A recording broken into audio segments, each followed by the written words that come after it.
Tears slid silently down Anna's face as she stared at the birthday cake glowing in the empty kitchen.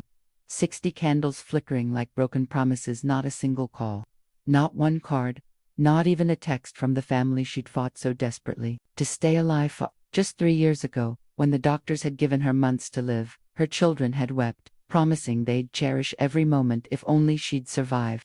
Now, on the day that once seemed impossible to reach, Anna sat completely alone, her cancer battle scars hidden beneath her bathrobe, her phone hauntingly silent. With trembling hands, she blew out the candles, dried her tears, and made the decision that broke her heart yet somehow set her free. She booked a one-way ticket to Santorini, emptied her savings account, and slipped away before dawn, leaving number note, no explanation, no trace of where she'd gone. What life-changing encounter awaits Anna on those whitewashed shores that will make her family's betrayal the unexpected blessing she never knew she needed? If this story moved you, please comment below with your thoughts. Like and subscribe to our channel, and share how you found strength when those closest to you let you down. Anna moved through her house like a ghost at dawn, packing a single suitcase with methodical precision. She'd stayed up all night after her decision, researching flights and accommodations, emptying most of her savings account into a travel card, a one-way ticket to Santorini, the place she'd dreamed of visiting since she was a young woman. Before marriage, before children, before cancer, rewrote the story of her life.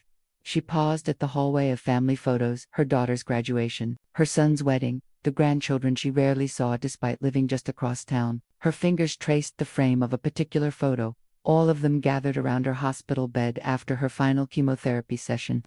Faces bright with relief and celebration. "We'll never take you for granted again, Mom," her son had said that day, his eyes wet with emotion. Anna turned away from the memories. In her bedroom, she carefully removed her wig, revealing the soft silver fuzz that had finally started growing back. She tucked the wig into its stand. She wouldn't need it where she was going. No one would know her there. No one would look at her with that mixture of pity and discomfort she'd grown accustomed to.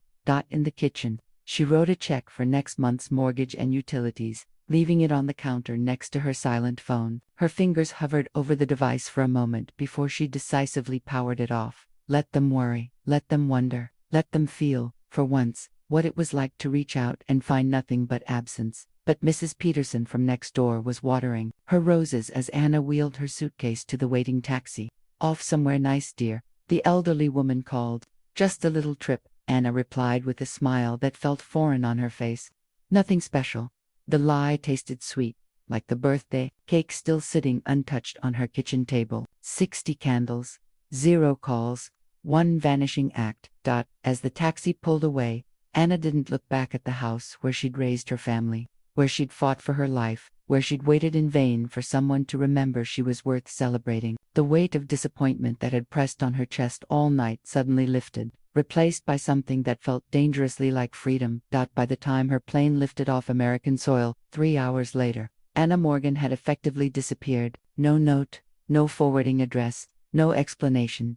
Just an empty house, a forgotten birthday cake, and a family who would soon discover that taking someone for granted was a luxury they could no longer afford. The plane touched down in Athens just as the sun began its ascent, casting everything in a golden glow that made Anna's eyes sting with unexpected tears. A ferry and another smaller boat later, she stood at last on Santorini soil, exhausted from 20 hours of travel, yet somehow more awake than she'd felt in years. She'd chosen a small village away from the iconic blue-domed churches and infinity pools that populated travel brochures. Megalochore was still authentically Greek, her research had told her, not yet completely transformed by tourism. Anna had booked a modest room in a converted old stone house, more affordable than the luxury accommodations that dotted the Caldera edge. "You are traveling alone, Curia?" asked the weathered woman who showed her to her room, her English heavily accented but clear. "Yes," Anna replied, the word feeling like a declaration of independence. "Just me." The room was simple but beautiful, whitewashed walls, a small wooden desk beneath a window, a narrow bed with crisp blue linens, and a tiny balcony offering a sliver view of the sapphire sea. It wasn't the luxury suite her children would have expected her to choose, but it was perfect. After the landlady left, Anna unpacked her few belongings and then stood uncertainly in the middle of the room. The adrenaline that had carried her across an ocean was fading, leaving her hollow. What had she done? Was this bravery or madness? She stepped onto the balcony, the late afternoon sun warm on her face. Below, narrow stone pathways wound between buildings, leading eventually to the sea. Bougainvillea spilled over walls in shocking pink cascades. The air smelled of salt and something herbal, thyme perhaps, or oregano. Almost without conscious thought, Anna reached up and removed the light scarf she'd worn since leaving home. For the first time in 3 years, she stood bareheaded in public, the breeze gentle against her scalp with its covering of soft new hair. No one was looking. No one knew she was supposed to be a cancer patient, a survivor, a mother, a grandmother. Here, she was just a woman on a balcony, face turned toward the sun. A tear slipped down her cheek, then another. Not the silent, defeated tears of her birthday night, but something cleansing. Somewhere below, a church bell rang out, the sound clear and bright against the backdrop of distant waves. "Happy birthday to me," Anna whispered to the wind, to the sea, to herself. She had no plan beyond this moment, no itinerary, no expectations. For the first time since her diagnosis, the future was not mapped out in treatment schedules and survival statistics. For the first time since becoming a mother, no one's needs pressed against her own. The enormity of her freedom terrified her. The possibilities exhilarated her. Anna Morgan took a deep breath of Santorini air and felt, impossibly, like she was finally coming home. Michael Morgan tried his mother's number for the third time, drumming his fingers on his steering wheel as rush hour traffic crawled forward. Still going to voicemail, he told his sister via the car's Bluetooth, "She's probably just mad about yesterday. Well, can you blame her?" Sarah's voice was tight with a mixture of guilt and irritation. "I can't believe we all forgot her birthday, especially after ... everything." "You're the one who keeps the family calendar," Michael countered. "Dad would never have let this happen." "Don't start with that again," Sarah snapped. "Just go check on her." "I'd go myself, but I've got back-to-back meetings until 7. "Of course you do," Michael muttered, but promised to call back after seeing their mother. 30 minutes later, he was knocking on Anna's front door, a hastily purchased bouquet and belated card in hand. When she didn't answer, he used his emergency key. "Mom," he called, stepping into the silent house. "Mom, it's Michael." The stillness hit him immediately, the particular emptiness of a truly vacant home. In the kitchen, he stopped short. A birthday cake sat on the table, 60 unlit candles stuck in hardening frosting like tiny accusations. Beside it lay his mother's phone. "Mom." His voice echoed through the house as he checked each room, his heart rate accelerating. In her bedroom, the open closet with empty hangers and the missing suitcase sent a chill through him. He called Sarah immediately. "She's gone," he said without preamble. "Left her phone, took her passport. There's a goddamn birthday cake sitting here, with all the candles still in it." Sarah arrived 20 minutes later, her unmissable meetings abandoned. They stood in the kitchen, staring at the evidence of their collective failure. "Should we call the police?" Michael asked. "And say what? Our 60-year-old mother is missing because we forgot her birthday." Sarah raked her hands through her hair. "She's not missing. She's making a point by disappearing without a word. After what we've been through, that's cruel." Sarah's eyes flashed. "What we've been through. Do you hear yourself?" They fell silent, the unspoken truth heavy between them. None of them had really been through what their mother had endured. They'd watched from the sidelines, afraid, supportive in theory but increasingly absent in practice once the immediate crisis had passed. "Check her computer," Sarah finally said. "Maybe there's a clue." In Anna's small home office, they found her laptop open, the browser history revealing searches for Santorini accommodations, solo female travel Greece, and starting over at 60. "Greece," Michael said incredulously. "She's never mentioned wanting to go to Greece." Sarah opened a desk drawer and pulled out a travel magazine, its cover showing Santorini's famous blue domes. The issue was dated 3 years earlier, right around the time of Anna's diagnosis. "She probably thought she'd never get the chance," Sarah said quietly. "And then when she did ... we forgot her birthday," Michael finished. The magnitude of their oversight suddenly crushing, the siblings looked at each other, the same question in their eyes. How do you find someone who doesn't want to be found? Today, however, restlessness drove her toward the sea. Small fishing boats bobbed in the harbor, their weathered hulls testifying to years of faithful service. One in particular caught her eye, a faded blue vessel, where an elderly man worked, his movements deliberate and practiced as he mended a net. Anna paused to watch him, admiring the sureness of his gnarled hands. Something about him reminded her of her father, not in looks, but in the self-contained competence he radiated. The man glanced up, catching her eye. She looked away, embarrassed to be caught staring, but not before he raised a hand in greeting. "Kalimera," he called. "Good morning." One of the few Greek words Anna had learned. "Kalimera," she replied hesitantly. The man gestured for her to come closer. Against her usual caution with strangers, Anna approached the boat. "American?" he asked in accented but clear English. She nodded. "Nikos," he said, tapping his chest. "Tourist Anna," she responded. "And, yes, I suppose I am." Nikos seemed to consider this, his eyes startlingly blue against his sun-darkened skin studding her face. Not like other tourists, he decided, too, ... Thoughtful. The observation, so simple, yet somehow profound, caught Anna off guard. She'd spent decades being defined by her roles, mother-wife, patient, and just 3 days of anonymity had left her unsure of her identity. Yet this stranger had seen something in her beyond those labels. "I'm taking boat to Kakini Beach today," Nikos continued, gesturing to the red cliffs visible in the distance.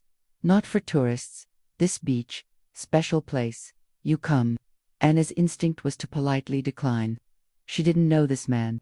Getting into his boat would be reckless, possibly dangerous, yet something in his manner disarmed her grandfatherly directness, devoid of any ulterior motive.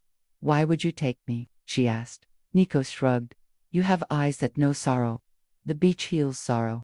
The simple statement pierced Anna's carefully maintained composure. How had he seen so quickly what her own children had missed for months? "I had cancer," she found herself saying. 3 years fighting. I survived, but ... She trailed off, unable to articulate the emptiness that had followed her hard-won survival.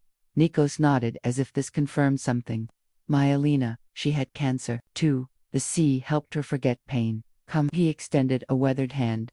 Anna hesitated only a moment before taking it, allowing him to help her into the blue boat. As they puttered away from the harbor, the vastness of the Aegean opening before them, Anna felt a curious lightness, as if she'd shed another layer of the woman she'd been. Night fell over Santorini, and Anna sat at the small wooden desk in her room, a blank notebook open before her. She'd purchased it that morning from the village's tiny stationery shop, drawn to its blue leather cover embossed with silver stars. Now, pen in hand, she hesitated, uncertain what had compelled her to buy it. The day with Nikos had been unexpectedly profound. The secluded red beach had indeed been magical, a crescent of rust-colored sand embraced by towering ochre cliffs, accessible only by boat or a treacherous path. They'd barely spoken during their hours there, yet Anna had felt a strange kinship with the old fisherman, a shared understanding that transcended words. "You right," Nikos had advised as he dropped her back at the harbor. "When sorrow has no voice, give it words on paper." Now, guided by instinct, Anna began to write. "Dear Sarah, tonight I watched the sunset from a land where the buildings are as white as the hospital walls where you once promised never to take me for granted again. I'm sitting in a room that costs less per night than the flowers you sent after my final chemo session. The ones that arrived with a card signed by your assistant. Did you know I was terrified every single night during treatment? That I would lie awake wondering if I'd see morning. I never told you. I didn't want to burden you more than the cancer already had. When the doctor said remission, I saw relief in your eyes, but also a quick return to normalcy, as if once the crisis had passed, we could all pretend it never happened. But I am marked by it, Sarah. Not just the scars and the lingering fatigue, but the knowledge that I fought so hard to stay in a life where I have somehow become invisible. I love you. Even now, writing this in anger, I love you desperately." Mamana stared at the words, surprised by their raw honesty. She turned the page and began again. "Dear Michael, remember how you used to climb into my lap after your father left? Your small body curled against mine, as if you could physically hold me together. I was so afraid, then, a single mother with 2 children and no idea how to build a life alone. But you would pat my cheek and say, 'It's okay, Mommy,' in your serious little voice, and somehow it was. when the cancer came. I thought I saw that same little boy in your eyes, terrified of being left, desperate to fix what couldn't be fixed. You brought me research articles and specialties, as if you could science your way out of my mortality. Then, as treatment progressed, you came less often, called less frequently. Was it too painful to watch me fade? Was I a walking reminder of how fragile life is? I understood. I forgave you, but part of me wonders if you'll ever see me as just your mother again, not a patient, not a problem to solve, not a reminder of loss, but just the woman who still carries that little boy in her heart. I love you, always, Mom. The words flowed more easily now, tears occasionally blurring her vision, as she filled page after page with all the things she'd never said: her fear of death, her loneliness during recovery, her hurt at being gradually sidelined in her children's busy lives. She wrote about grandchildren who seemed almost like strangers, about birthdays and holidays where she felt like an obligation rather than a joy. When she finally set down her pen, the moon was high outside her window. Anna read through what she'd written, her heart pounding at the thought of actually sending these raw, unfiltered emotions to her children. Not yet, she whispered, closing the notebook and pressing it to her chest. Maybe never. But somehow, the words had found their way out of the dark place where she'd buried them, and that alone felt like healing. 2 weeks after Anna's disappearance, the Morgan family was in crisis mode. The initial assumption that she was teaching them a lesson had given way to genuine concern as days stretched into weeks with no contact. The credit card company confirmed it, Michael said, pacing his sister's living room. She booked a flight to Athens, then made purchases in Santorini. She's definitely there. Sarah nodded, her laptop open to a map of the Greek island. But Santorini isn't exactly a small place. How do we find her if she doesn't want to be found? I still think we should go to the police. Michael's wife, Janet, interjected from the couch. What if something's happened to her? She's using her credit card. Jan. She's fine, Michael snapped, then immediately softened. I'm sorry. I can't believe she'd do this. Can't you? Sarah's voice was quiet. She turned her laptop around, showing a browser history she'd recovered from their mother's computer. Look at these searches. How to disappear completely. Starting over at 60. Living abroad after cancer. She planned this. This wasn't just about a forgotten birthday. Michael sank into a chair, burying his face in his hands. When did we become these people? The kind of children whose mother would rather flee the country than talk to them. The room fell silent, the question hanging heavy in the air. I found something else, Sarah finally said, pulling an old journal from her bag. This was in Mom's nightstand. It's from during her treatment. She opened to a page marked with a faded receipt and began to read aloud. The doctor says if everything goes well, I might have years ahead of me. I made a list today of things I want to do with this second chance. First on the list, see Santorini. I've dreamed of those white buildings and blue domes since I was a girl. I want to feel that Mediterranean sun on my face, knowing I've survived to enjoy it. I want to walk those narrow streets as just a woman, not a patient, not a mother, not a grandmother, just Anna, finally living the adventure she always postponed for everyone else. Janet wiped away a tear. She never mentioned wanting to go to Greece. Would we have listened if she had? Michael asked, the painful truth of the question silencing them all again. Sarah closed the journal gently. I've put in for emergency family leave. 2 weeks. I'm going to find her. Your job, Michael began. Can wait, Sarah finished firmly. I've spent 3 years prioritizing my career over everything, including our mother's recovery. Look where that's got us. I'm coming with you, Michael decided. Janet can manage things here with the kids. His wife nodded, squeezing his hand. Find her, bring her home, and if she doesn't want to come home. Sarah voiced the fear they'd all been avoiding. Michael had no answer. Later that night, as Sarah packed for the trip, she found herself staring at a photo on her dresser. Mother at Sarah's law school graduation, beaming with pride. She'd been there for every milestone, every triumph, every disappointment in Sarah's life. And how had Sarah repaid that devotion? With missed calls and hurried visits, with the assumption that Mom would always be there, always understanding, always waiting. I'm sorry, she whispered to the photograph. We're coming to find you, just please be okay. 3 days later, Sarah and Michael boarded a plane to Athens, armed with little more than a handful of confirmed credit card transactions and a desperate hope that they weren't too late to repair what they'd broken. Anna discovered Eleni's taverna, on her sixth day in Unlike the tourist-oriented restaurants in Fiera and Oja, this small establishment perched on a lesser-known cliff edge in Megalochori catered primarily to locals. Checkered blue and white tablecloths fluttered in the sea breeze, and the menu was handwritten daily based on what was fresh and available. She'd come initially for a late lunch, drawn by the tantalizing smells and the absence of English signage. The owner, Alina, a woman perhaps a decade older than Anna, with salt and pepper hair pulled into a practical bun, had served her personally a simple Greek salad and freshly caught fish that made Anna close her eyes in appreciation. With the first bite, good Alina had asked, her English accented but clear. Incredible, Anna had answered honestly. That might have been the end of it. Another pleasant meal, in a string of solitary explorations, had Anna not returned the next day, and the next.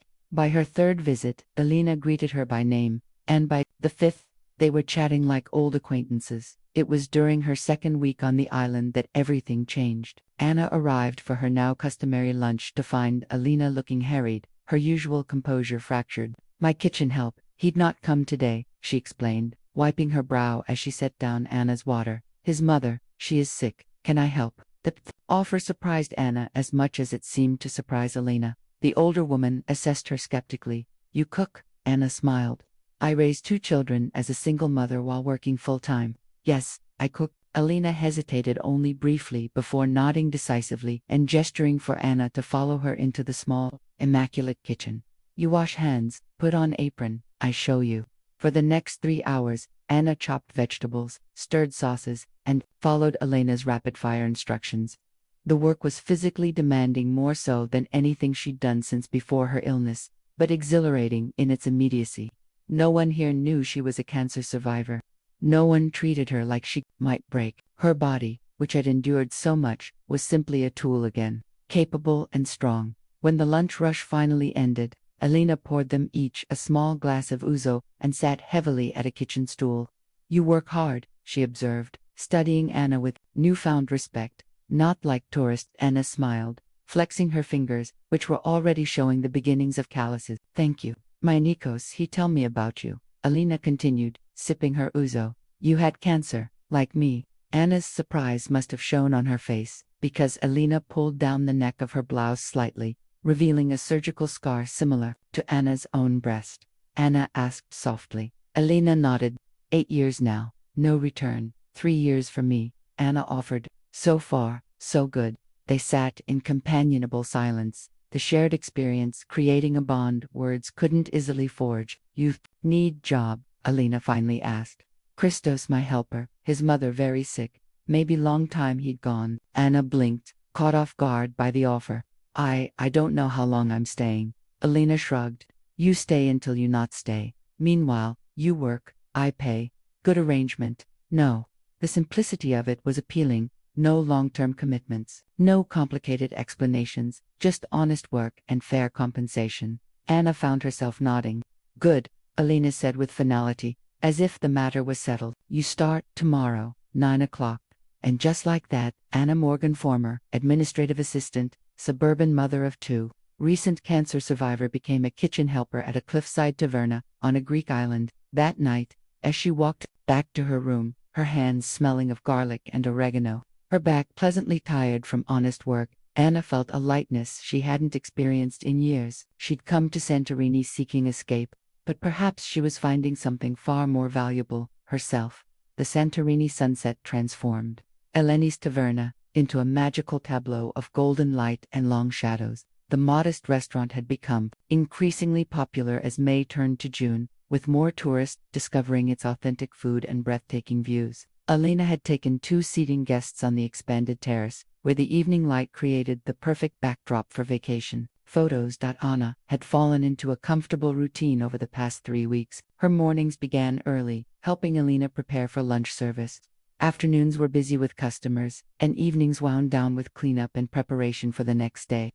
Her hands, once soft from suburban life, had grown calloused and capable. Her skin had darkened to a healthy olive tone, and her silver-gray hair, now grown into a short pixie cut, caught the sunlight like polished metal. You look Greek now, Alina had commented approvingly that morning. Not American tourist anymore. Anna had smiled, oddly pleased by the observation. She felt different, Two stronger, more present, less defined by her past. This particular evening, the taverna was especially busy with a tour group from Australia. They were a boisterous, friendly bunch, ordering multiple bottles of local wine and raving about Elena's moussaka. Anna moved between tables with growing confidence, her initially hesitant Greek improving enough to take simple orders and exchange pleasantries. "Excuse me," called one of the Australian women as Anna passed with a tray of empty plates. "Would you mind taking our photo? This sunset is too gorgeous to miss." Anna set down her tray and accepted the woman's phone, stepping back to frame the group of four friends against the backdrop of the caldera awash in crimson and gold. As she did, another tourist at a nearby table raised his own camera, capturing the wider scene of the taverna terrace at sunset. "Perfect," the Australian woman exclaimed when Anna returned her phone. "What a paradise you have here. Have you lived in Santorini long?" "No," Anna replied with a small smile. "I'm just passing through." "Aren't we all?" the woman said philosophically, raising her wineglass in a toast. "To new beginnings, wherever we find them." Anna returned to her work, unaware that the tourist at the neighboring table, social media influencer with a substantial following, had already uploaded his sunset photo to Instagram with the caption, "Authentic Greek vibes at this hidden gem taverna in Megalochore, best sunset spot away from the Oja crowds. Hashtag Santorinizakrits, hashtag hidden gem, hashtag Greek islands." The photo was stunning, the golden light bathing the terrace, tables of happy diners clinking glasses, the infinite blue of the Aegean stretching to the horizon, and there, in the background, serving a table near the edge of the terrace, was a slender woman with short silver hair, her profile partly turned toward the camera but unmistakable to anyone who knew her well. 4 days later, and thousands of miles away, Jessica Chen was scrolling through Instagram on her lunch break when she froze, her sandwich halfway to her mouth. She zoomed in on the background of a travel photo, heart racing as she recognized a face she'd known since childhood. "Oh my God," she whispered, immediately taking a screenshot and opening her texts. "To Sarah Morgan. Sarah, is this your mom? I swear it looks exactly like her. From some restaurant in Santorini, posted 4 days ago. Isn't she missing?" Sarah was in a partners meeting when her phone buzzed. She ignored it initially, forcing herself to focus on the presentation despite the constant anxiety that had plagued her since her mother's disappearance. Only during a coffee break did she check her messages, nearly dropping her phone when she saw Jessica's text and the attached image, her hands shaking. She zoomed in on the blurry figure in the background. The hair was different, shorter, silver, instead of the honey blonde of her mother's wig, but the profiled posture, the way she tilted her head slightly as she set down a plate, it was undeniably Anna Morgan. "I found her," Sarah whispered, tears springing to her eyes as she immediately forwarded the image to Michael. "I actually found her." The evening kitchen cleanup had become Anna's favorite time at the as the last customers departed and the rush of service subsided, she and Alina would work side by side in comfortable silence, occasionally sharing stories or observations about the day. Tonight, however, Elena seemed unusually contemplative as they washed dishes and stored leftover ingredients. "You sleep better now, yes?" the older woman asked suddenly, glancing at Anna from the corner of her eye. Anna paused, realizing with surprise that it was true. The insomnia that had plagued her, through treatment and recovery, had gradually receded during her month on the island. "How did you know I wasn't sleeping well?" Alina shrugged. "Cancer people, we all same. Body heals before spirit. Spirit takes longer." The simple wisdom struck Anna deeply. She had indeed focused all her energy on physical recovery, pushing aside the emotional trauma of her battle with mortality, the subtle grief for her old self. "My family," Anna started, then stopped, unsure how to articulate the complex tangle of love and hurt she felt. "They forget your birthday," Alina nodded. "Nikos told me. Big mistake." Despite herself, Anna smiled at the understatement. "Yes, big mistake. You write to them?" Alina asked, efficiently stacking clean plates. "In your blue book." Anna stared at her in surprise. "How did I see you writing?" "Every night at my brother's cafe." Face serious, sometimes tears. Alina wiped her hands on her apron. "You send these letters?" "No," Anna admitted. "I don't think I'll ever send them." Alina made a dismissive sound. "Then poison stays inside you." The blunt assessment stung. "They're not poison. They're just ... things I need to say but can't." "Same thing," Alina insisted. She dried her hands and gestured for Anna to follow her. Come, I show you something. Curious, Anna followed Elena through the taverna and up a narrow staircase to the living quarters above. The space was modest but deeply personal. Family photos crowded the walls. Colorful textiles softened the functional furniture, and the air smelled of dried herbs and faint incense. Elena disappeared into a back room, returning with a worn wooden box. She set it on a small table and opened it, revealing dozens of envelopes, yellowed with age. My Dmitri, she explained, touching the letters gently. My husband, he died 10 years ago, cancer too. I'm sorry, Anna said softly. Elena nodded in acknowledgement. After, I was angry. So angry. Why him? Why us? I write letters. Many, many letters. She gestured to the box. I tell him everything. My anger, my fear, how he leave me alone. Never sent them because he was gone. Anna said, understanding. No. Elena's eyes, dark and knowing, held Anna's. Because words not for him. Words for me. She touched her chest. Poison must out, or kills you instead. I kept letters. Never sent. But speaking truth freed me. She closed the box carefully and took Anna's hands in her weathered ones. Your children alive, Anna. Not like my Dmitri. You have chance. I never had to speak truth to ears that hear. Don't waste. Anna felt tears welling. It's not that simple. Life never simple, Elena agreed. But forgiveness is choice. Every day, choice. That night, Anna sat on her small balcony, her blue journal open in her lap. Elena's words echoed in her mind as she reread her unsent letters. Perhaps the older woman was right. Perhaps these words were not really meant for her children, but for herself. A way to lance the wound, to release the hurt that had festered beneath her polite silences and forced smiles. With sudden clarity, Anna turned to a fresh page and began to write again, not to her children this time, but to herself. The ferry from Athens docked at Santorini's port under a cloudless blue sky. Sarah and Michael disembarked with the crowd of tourists, both looking haggard from the long journey. Remind me why we didn't just fly directly to Santorini, Michael asked, adjusting his backpack as they navigated the busy port. Because the Instagram photo showed Mom at that specific taverna in Megalochori, Sarah replied, checking the directions on her phone. We need to start there, and this was the fastest route when we booked. A taxi brought them up the winding road to where they checked into a small hotel. Neither wanted to waste time settling in. Let's find this place first, Sarah insisted. According to the Post, it's called Eleni's Taverna. Another taxi took them to Megalochori, a village noticeably less crowded than Fiera. The driver pointed them toward a narrow pathway. Taverna at end. Very good food. The siblings walked in silence, both lost in thoughts of what they would say when they finally found their mother. They'd had almost the entire journey to plan this moment, yet neither felt prepared. What if she refuses to see us?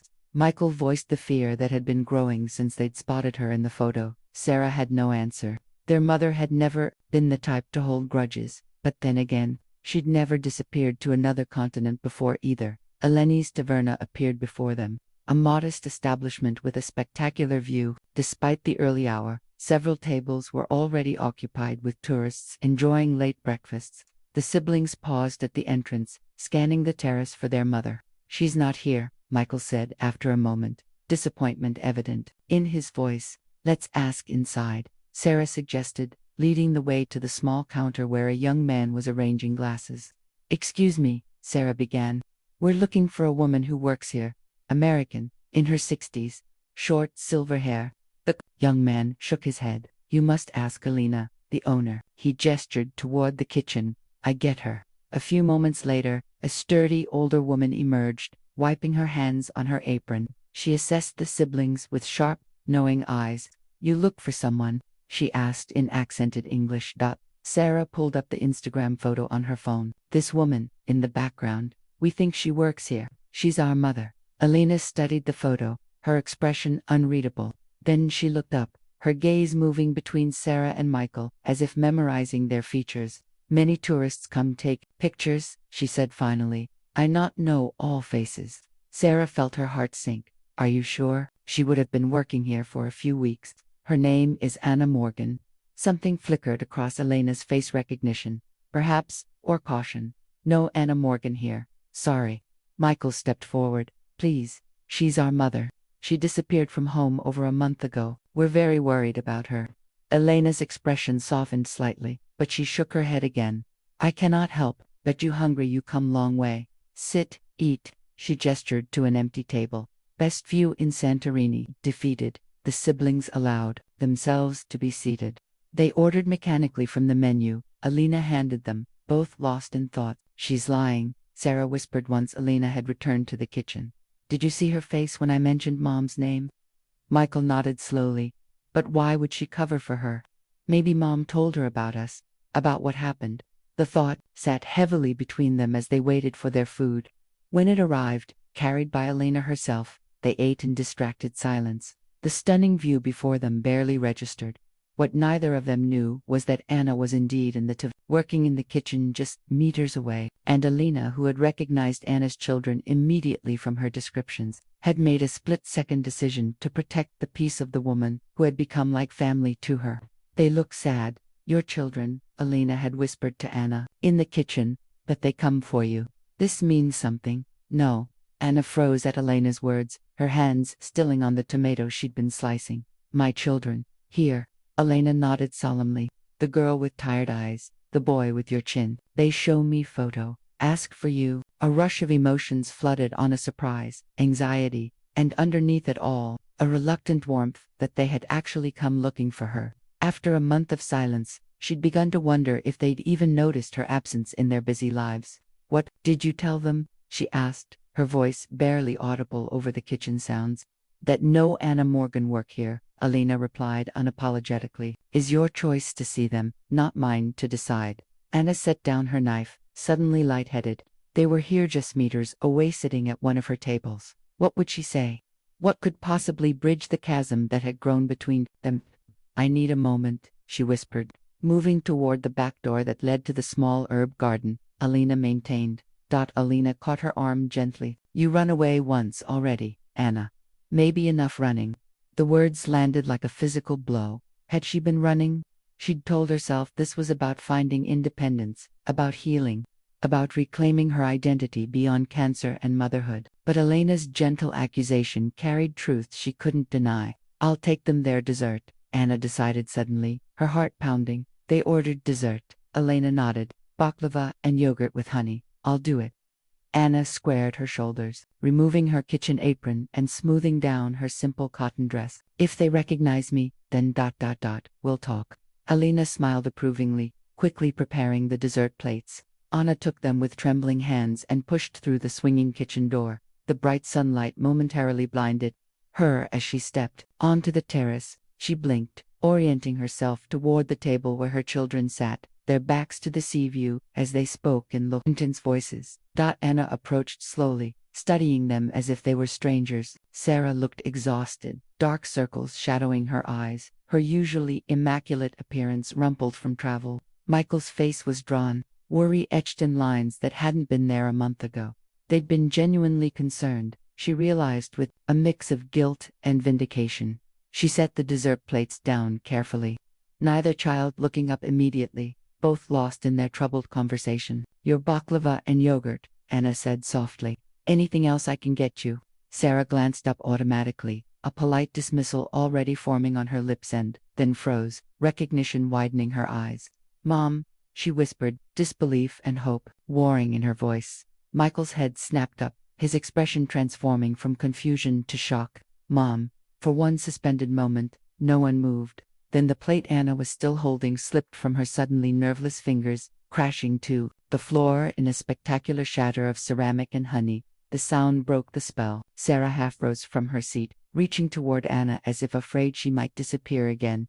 Oh my God, it's really you. Every eye on the terrace turned toward the commotion. Alina appeared from the kitchen, assessing the situation in one glance. She clapped her hands authoritatively. Nothing to see, she announced to the curious diners. Family reunion, very beautiful. Now eat, enjoy view. She guided Anna and her children firmly toward the private courtyard behind the taverna, away from prying eyes. You talk here, she instructed, her tone brooking no argument. I bring coffee. Left alone in the small stone courtyard with its potted geraniums and single olive tree, Anna faced her children properly for the first time in over a month. The silence stretched between them, taut with unspoken words. "You cut your hair," Sarah finally said, her voice catching. Anna touched her short silver strands self-consciously. "I got tired of the wig." "It suits you," Michael offered, his eyes suspiciously bright. "You look different." "Good, different. Why didn't you tell us where you were going?" Sarah asked, the question bursting out like she couldn't contain it any longer. "Do you have any idea how worried we've been?" Anna met her daughter's gaze steadily. "Would you have noticed I was gone if it hadn't been for the birthday cake?" Sarah flinched as if Anna had slapped her.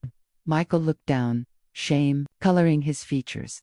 "That's not fair," Sarah finally said, but her voice lacked conviction. "Isn't it?" Anna asked quietly.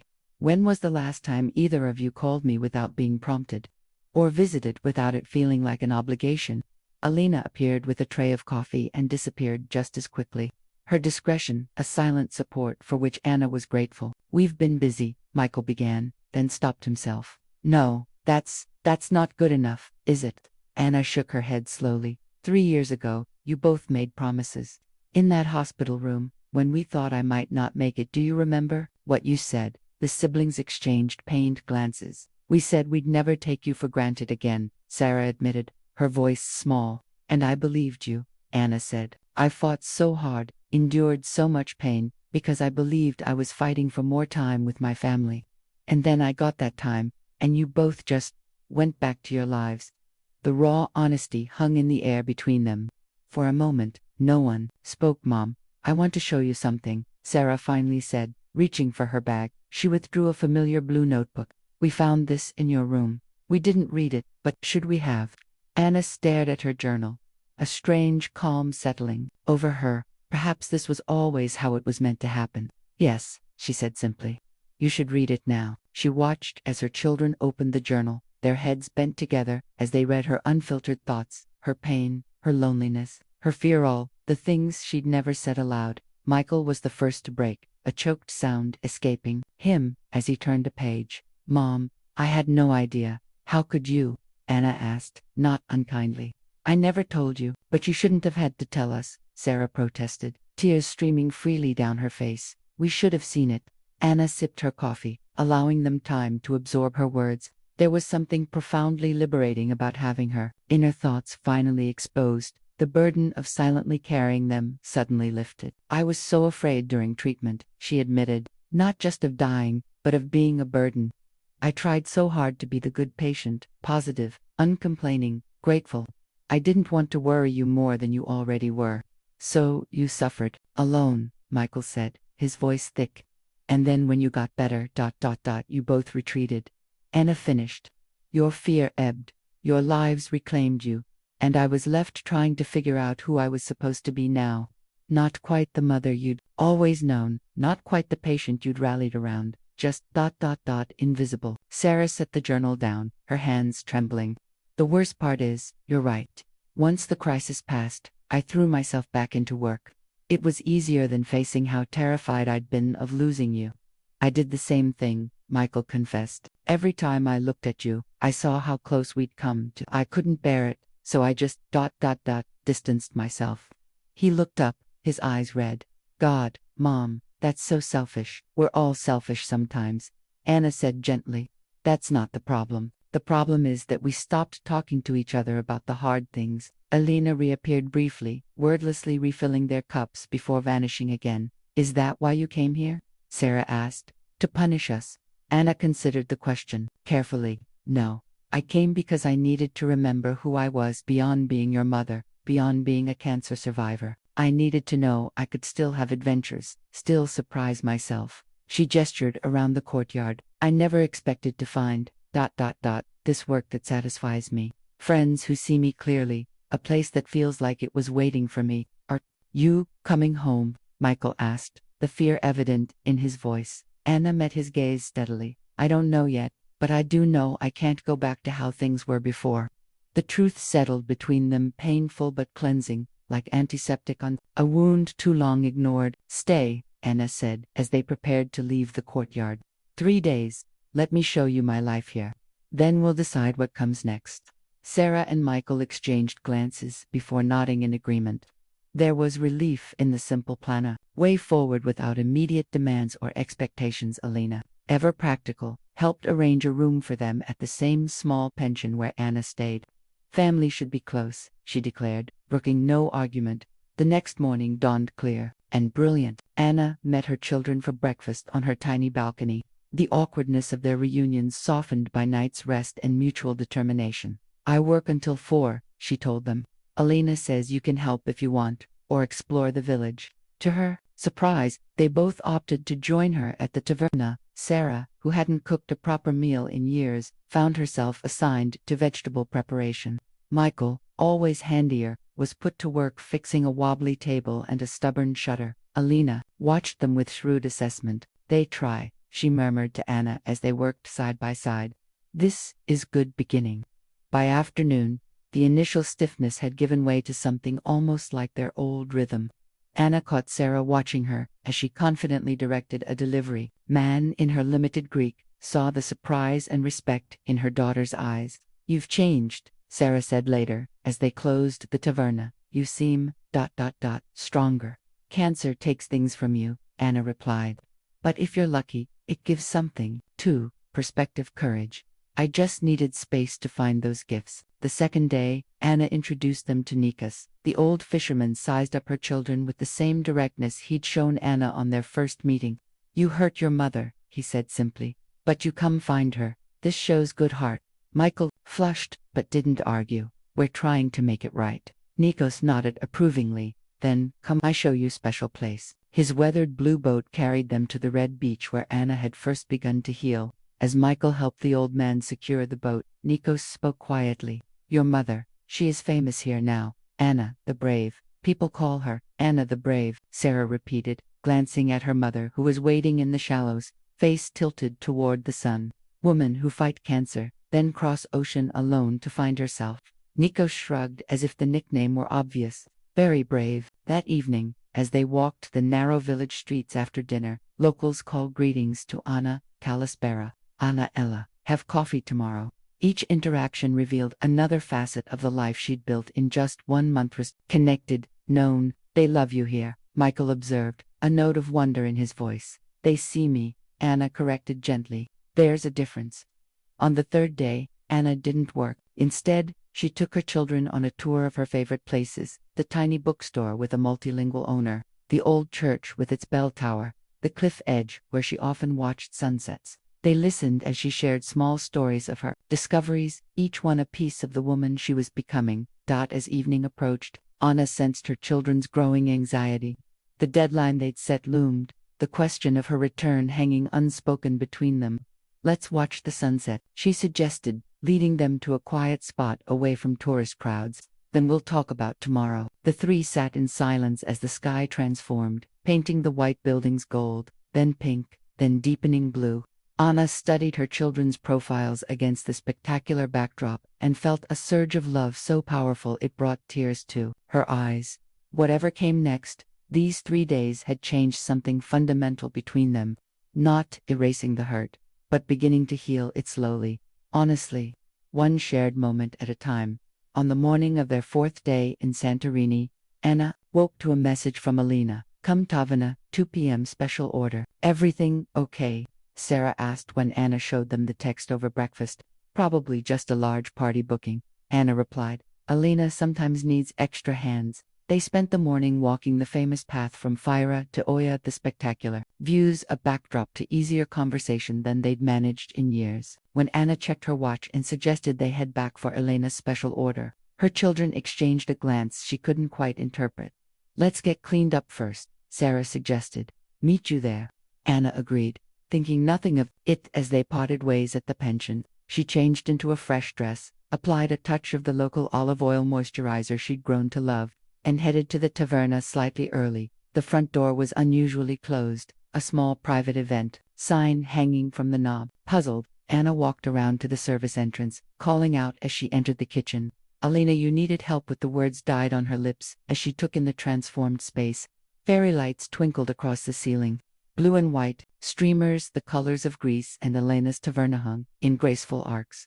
A large banner proclaimed, Happy birthday, Anna. in both English and carefully painted Greek letters, and gathered beneath it stood Elena Nikos, the taverna staff, several village shopkeepers she'd befriended and her children, beaming nervously. Surprise, Sarah said softly. Anna stood frozen, overwhelmed by the unexpected sight. Elena stepped forward, taking Anna's hands in hers. 61 candles, she explained, gesturing to a beautiful cake on the counter. One for New Year of life, you claim for yourself. You all did this. For me, Anna whispered, emotion closing her throat. It was Elena's idea, Michael admitted. But once she suggested it, we realized we had a chance to make things right, Sarah finished. Or at least, to start to. Anna moved through the gathering in a daze, accepting hugs and good wishes from her new friends. Nikos presented her with a small painting of his blue boat. The bookstore owner gave her a volume of Greek poetry with translations. Each small gift represented a connection forged in her brief time on the island. They know me so well already, she marveled to her children. How did they manage that in just a month?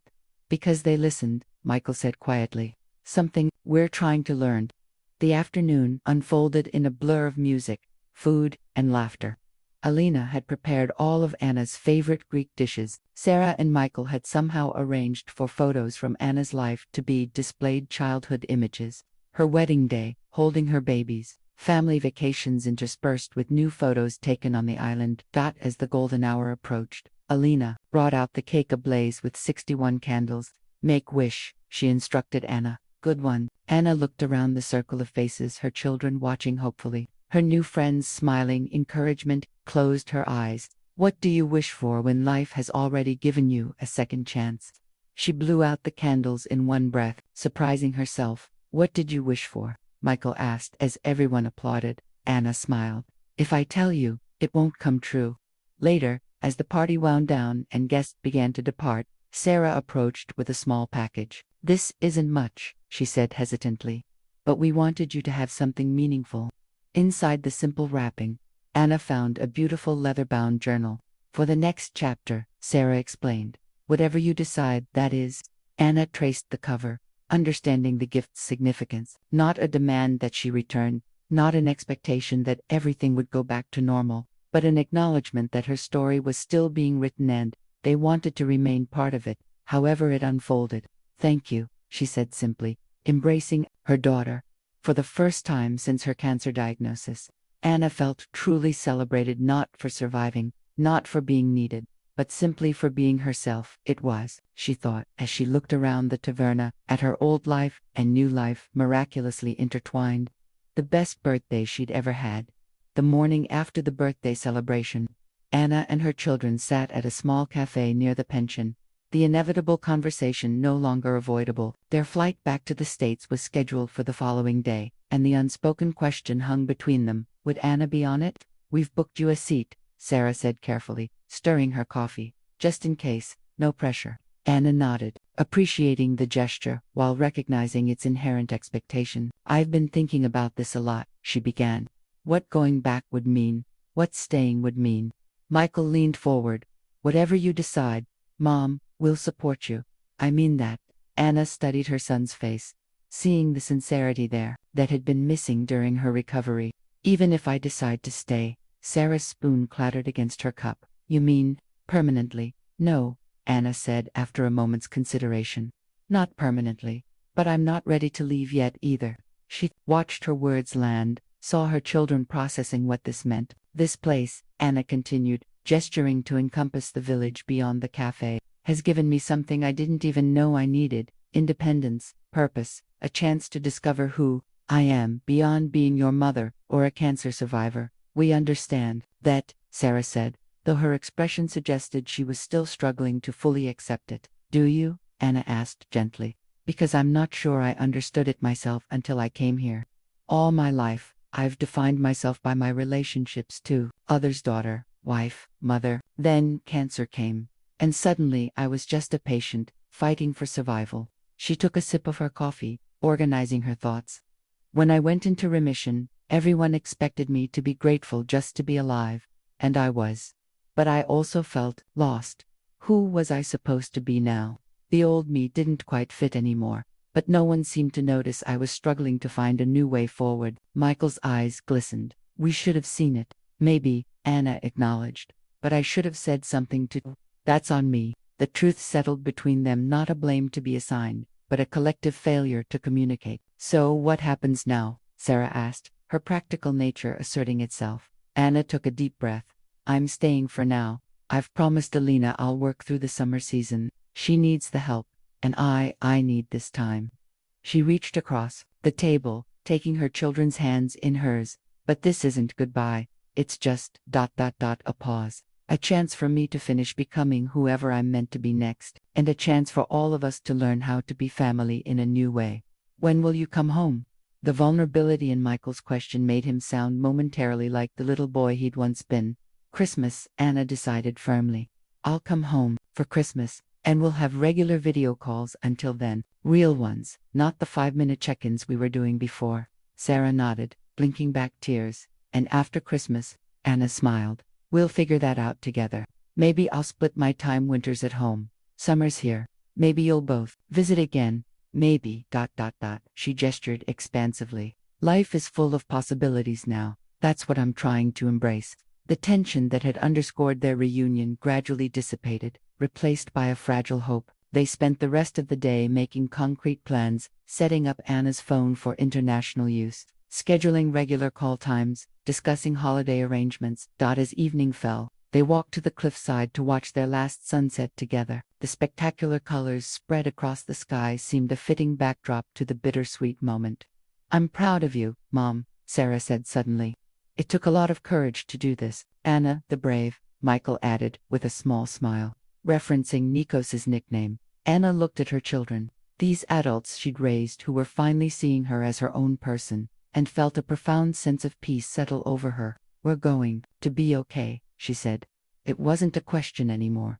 The summer unfolded like a flower, each day bringing new discoveries. After her children's departure, Anna settled into a rhythm that felt increasingly natural. Mornings at the taverna, afternoons exploring different parts of the island, or sitting with her sketchbook at her favorite cafe, evenings spent in easy companionship with Elena and her circle of friends. In July, when Elena noticed Anna admiring a local artist's work at the village market, she introduced them. The artist, a soft-spoken woman named Sophia, offered casual lessons in watercolor, a medium Anna had dabbled in decades earlier, before marriage and motherhood had relegated her creative pursuits to the background of her life. I'm not very good, Anna protested during their first session. Sophia shrugged, a gesture Anna had come to recognize as quintessentially Greek. Good is not purpose. Joy is purpose. The simple philosophy resonated deeply. Anna found herself looking forward to their weekly sessions, her tentative brushstrokes growing more confident as summer progressed. She painted what she saw: the blue-domed churches, fishing boats at sunset, the gnarled olive tree in Elena's courtyard, each image capturing not just the physical reality but the emotional connection she'd formed with this place.